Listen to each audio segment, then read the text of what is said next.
Saya yakin banyak orang yang menanyakan harga furnitur custom lebih dari satu tempat. Pastinya untuk membandingkan harga ya. Biasanya sih ngambilnya mana yang paling murah.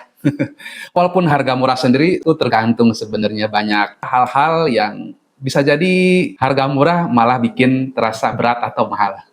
Nah, di video kali ini kita akan membahas kenapa harga furnitur custom seperti kitchen set bisa beda-beda tiap vendor atau tiap workshop. Nah, pastinya harga yang kami berikan sendiri akan berbeda dengan tempat lain. Makanya di video kali ini kita akan membahas setidaknya ada 4 poin yang mempengaruhi kenapa harga furnitur custom bisa beda-beda tiap tempat. Untuk poin pertama yang membuat harga furnitur beda tiap vendor, tiap workshop adalah yang pasti material. Material di sini katakanlah tentunya seperti material utama ya, papan. Papan itu kan kalau di standarnya itu ada ini nih, ada multiplex ini yang lebih kuat. Ini dari bahan kayu ya, bahan basic itu kayu. Ini multiplex atau plywood. Ada juga di sini block board namanya. Block board itu di sini ada blok-blok kayu, kayu lunak sebenarnya, tapi di ujungnya dilapis dengan lapisan kayu yang lebih keras. Kayu yang mungkin dipakai di multiplex. Makanya sebenarnya harga multiplex bisa lebih mahal daripada harga block board untuk kualitas yang sama ya. Karena ya ini lapisan kayunya apa ya lebih banyak dan lapisan kayu kerasnya lebih banyak gitu. Dan ini multiplex untuk furnitur beda dengan multiplex yang dijual di toko bangunan ya. Biasanya beda. Kualitasnya beda, harganya pun beda. Nah, itu berbicara material papan yang standar, karena sebenarnya untuk papan sendiri ada juga yang dari ini nih, dari PVC ya. Ini bahannya berarti kan plastik. Ini bahan yang lebih tahan air, tahan lembab, anti rayap, anti pelapukan. Jadi ini buat dapur bagian bawah yang sering kena air, mungkin bawah sink gitu. Ini bisa pakai ini. Ini pasti harganya lebih mahal lagi. Nah, itu dari bahan papan. Di papan sendiri ada ketebalan ya. Jadi tiap workshop standarnya beda-beda.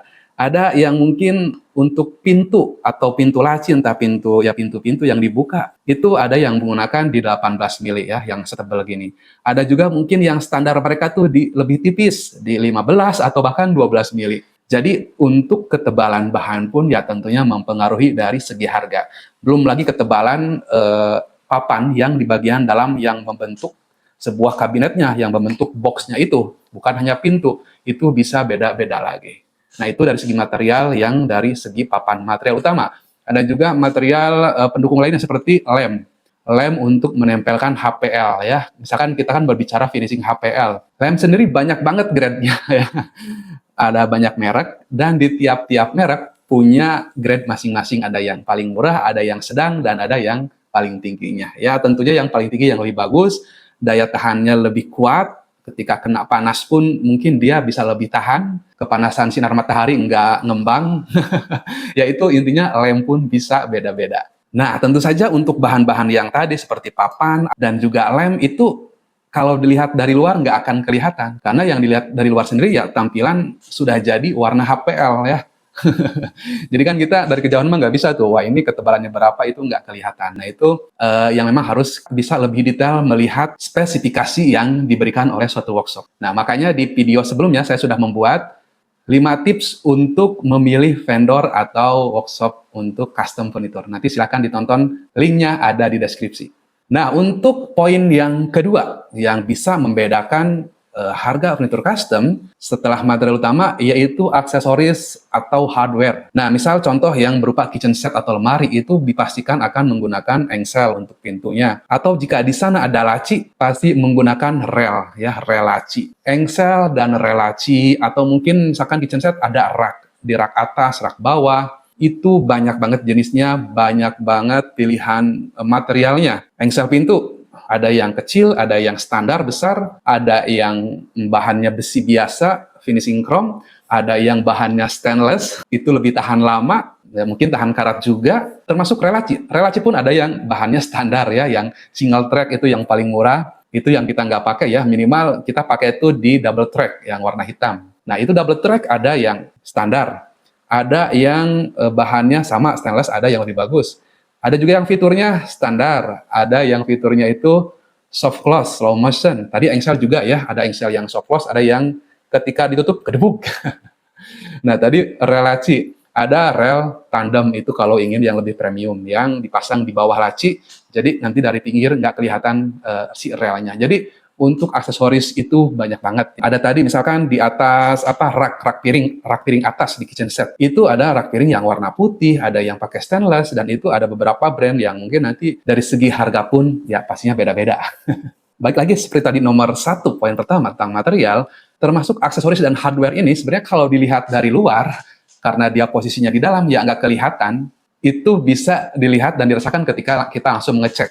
Ketika ya kita misalkan buka pintunya, ini soft close atau biasa atau yang bikin gedebuk gitu. Atau relasinya apakah relasi yang standar, yang warna putih, yang single track, atau double track, atau rel tandem. Nah itu harus kita lihat-lihat, harus kita buka-buka dulu. Nggak bisa hanya dilihat dari luar, karena ya itu semuanya kan di dalam ya, tertutup. Ya memang dari luar pastinya nggak kelihatan, tapi karena ini nanti dipakai oleh kita setiap hari, ya itu nanti baru terasa. Karena ya bagaimanapun furnitur ini kan bukan barang yang hanya kita lihat, tapi ya akan kita pakai sehari-hari mungkin. Kita buka pintunya tiap hari, kita buka lasinya tiap hari untuk ngambil barang-barang di dapur atau pakaian. Kalau materialnya yang asal aja, yang paling jelek, ketika sering dipakai, ya besar kemungkinan mungkin nggak akan tahan lama. Nah itu poin kedua yang bisa mempengaruhi perbedaan harga di tiap workshop ya. Yang kedua tadi hardware atau aksesorisnya. Nah, sekarang kita lanjut ke nomor 3 nih. Untuk poin nomor 3, yaitu proses dan kualitas finishing. Nah, ini sama juga ya. Nanti kalau kita lihat dari jauh itu sebenarnya bagus-bagus aja. Kita lihat dari foto juga bagus-bagus aja. Dari video, wah keren, bagus. Tapi ya kadang, balik lagi, kita harus bisa benar-benar cermat. Apalagi ada barang contohnya yang mungkin sudah dibikinkan di tetangga kita, di teman kita, ya kita coba kita raba-raba, kita cek dari dekat apakah pinggiran seperti ini finishingnya kasar, tajam yang mungkin bisa mencederai keluarga kita, atau memang rapih. Nah itu harus jadi bahan pertimbangan ketika memilih suatu vendor atau workshop printer. Nah itu tipsnya juga ada di video sebelumnya ya. Jadi yang membedakan itu di proses finishing, karena balik lagi ya, kalau yang memang orangnya detail, ingin rapi, pasti finishingnya ya akan butuh biaya lagi. Pengerjaannya pun akan lebih lama, karena ingin rapi, ingin bagus. Nah itu pasti membedakan dari segi harga. Mungkin kalau yang murah bisa saja, ini contohnya bisa saja, kalau standarnya kan kalau yang murah berarti ada proses pengerjaan yang dikurangi, itu standarnya ya. Yaitu salah satunya mungkin dari segi finishing yang dilewatkan, yang penting harganya murah.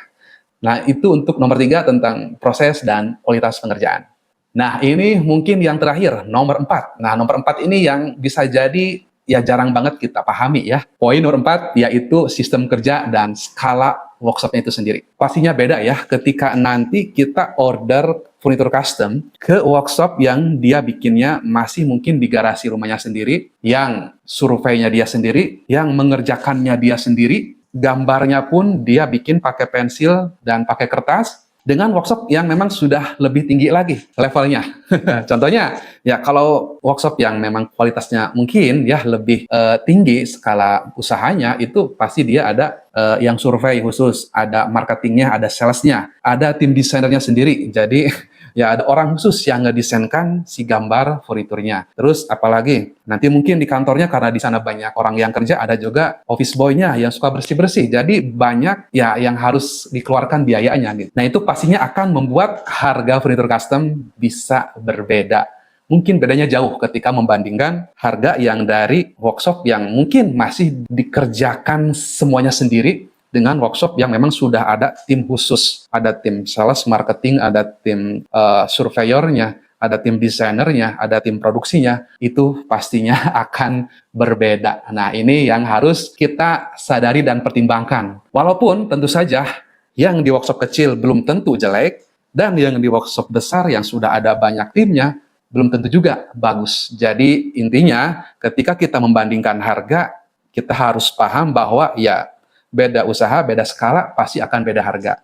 Misalkan kita ingin nyari kualitas, ya kita tetap harus cek dulu hasil pekerjaannya. Terlepas itu dari workshop yang masih mandiri atau yang sudah ada tim, kita tetap harus cek dulu hasil pekerjaannya. Karena ya itu, semuanya bisa terjadi. Belum tentu yang ini jelek, belum tentu yang ini bagus, dan belum tentu juga yang ini jelek, belum tentu yang ini bagus. Jadi semuanya harus kita cek. Karena bisa saja memang ini orangnya benar-benar detail, benar-benar intinya orang itu pengennya rapih. Ini bisa. Tapi ada juga yang dia mungkin masih pemula, si tukangnya dia masih baru buka usaha, masih belajar. Sehingga lem pun dia nempel HPL, kalau belum ahli itu bisa mudah terkelupas lagi. Apalagi lemnya pakai lem yang murah misalkan. Karena ya pengennya yang murah itu. Begitupun di yang sudah ada timnya. Bisa jadi ketika mengerjakan proyek kita, tim yang mengerjakannya itu, tim yang mungkin orangnya nggak rapih. Karena buru-buru nih, si workshop tuh pengen cepet beres semua, akhirnya ngambil tukang asal aja. Akhirnya hasil pekerjaannya kurang bagus, kurang maksimal, itu bisa saja terjadi. Ya. Jadi ketika kita ingin mencari vendor atau workshop untuk furnitur custom, ya memang nggak ada salahnya sih kita tanya-tanya harga dulu di awal ya, karena itu yang paling mudah dulu gitu. Yang penting kita jangan sampai mengejar harga yang paling murah tanpa tahu apa yang kita dapatkan. Karena murah dan mahal itu sendiri pastinya relatif. Ya, murah bagi si A belum tentu murah juga bagi si B. Begitupun mahal menurut si A, belum tentu juga mahal menurut si B. Nah, kalau teman-teman punya pengalaman membandingkan harga furnitur custom, boleh share di kolom komentar ya. Siapa tahu pengalaman teman-teman bisa bermanfaat untuk orang lain. Oke, itu saja untuk video kali ini. Terima kasih buat yang sudah menonton sampai akhir. Jangan lupa like video ini dan juga subscribe untuk mendukung channel ini. Sampai jumpa lagi di video selanjutnya.